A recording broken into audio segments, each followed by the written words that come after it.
Where are all these mugs coming from? I mean, seriously, where the fuck are all these mugs coming from? I went to bed last night with a cup of purple tea. Okay, it's not purple tea. We call it that because it comes in these little purple envelopes.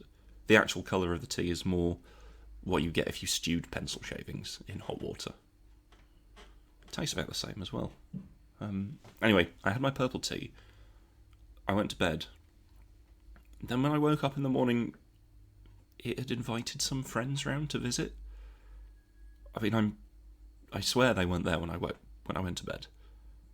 There was 2 half-empty pint glasses, each with sort of slightly cloudy water inside, and then 3 more mugs to accompany the first. Now, I wrote it off as a trick of the mind, some sort of lockdown-induced forgetfulness, and then went about my day. As I left the bedroom, there were more cups on the landing. Not the landing, it's not like... It wasn't on the floor, okay? It's not like I was trying to set up some sort of quirky obstacle course for my cats to navigate their way through, so I could record them moving through it and then upload it to YouTube, and then sites like The Lad Bible or #BanterBus could scrape it for their never-ending content mill and re-upload it to Facebook, where it would inevitably get 3 million views and 6,000 comments, all of which were some variation of the cry laugh emoji. But it's not the landing. I don't really know what to call it. It's not the banister. That's the downstairs guy. It's like a sort of safety barrier, so you can't walk out of the bathroom and then fall 5 feet to the front door. Like a waist-high wall that you'd find in the countryside, but in my house. Like a kind of residential ha-ha. More mugs were on there. I continued downstairs into my kitchen and... well, Mug City.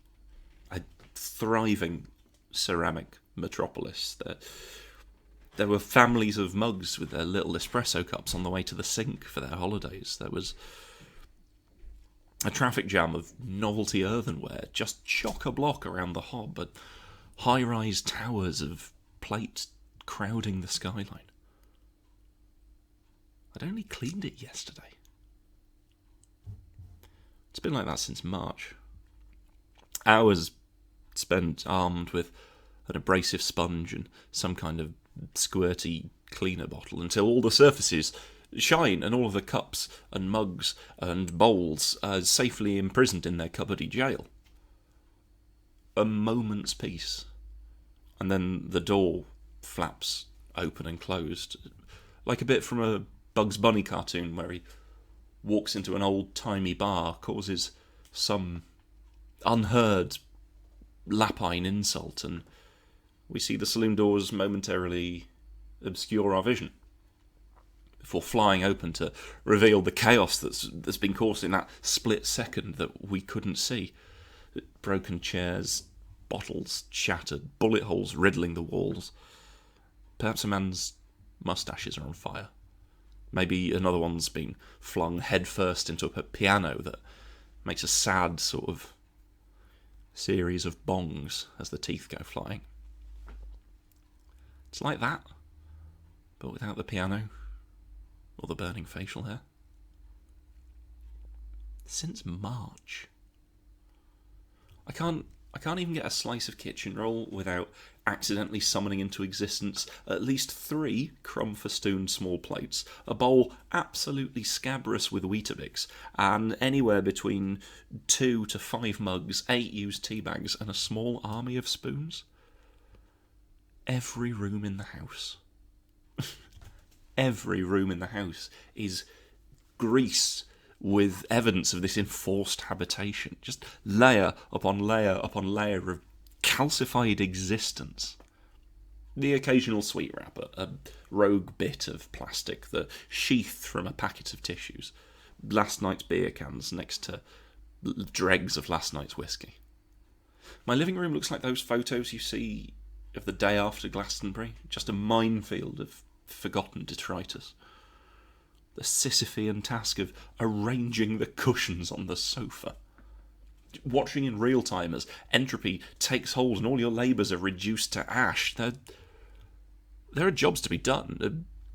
Of course, steps that can be taken to try and fight against this, but can't help but feel that no sooner do I spray a bit of polish and give the surface a bit of a tickle with the duster than a new layer of dust descends, just inch thick and falling from the sky like a blitzkrieg of cat hair and dead skin. And then there's these mugs. I can't get my head around it. It's been these 4 walls since March.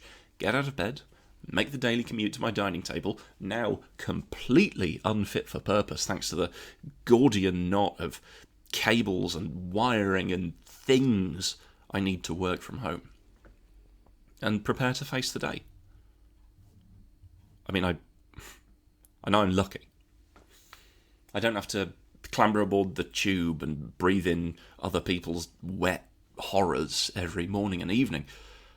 But I do resent that my office has now claimed part of my home. Meals eaten on lap trays every night. Knowing that it's possible to clear this table and eat like civilised people, but also knowing that the work required to do this, and to, God help me, reset it all for work afterwards, it feels like the same kind of unattainable feat as eating my car. It's enough to drive you mad. Where do they even come from? Is this some sort of psychic manifestation of the stress of all this? Just mental clutter projecting itself out and into the real world, clinking and clanking and flaunting their tea stains and the sheer brute existence of it all. The steps I need to take to look after myself, the horrid, vital repetition of them. Try to drink less, do some stretches, remember your CBT, go for a walk, get some fresh air. If these were one and done deals, I'd be fine. Just bash them all out before lunchtime and enjoy the rest of your day, unshackled and free. But they're not. The whole damn mess of it is cyclical and requires constant work and attention. Knowing that these things can be worked on and briefly, so briefly conquered before having to be done all over again. It's enough to drive you mad.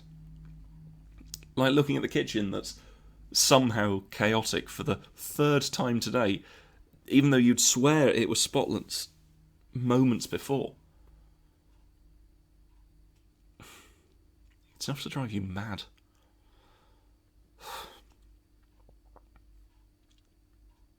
I think I'll have a cup of tea.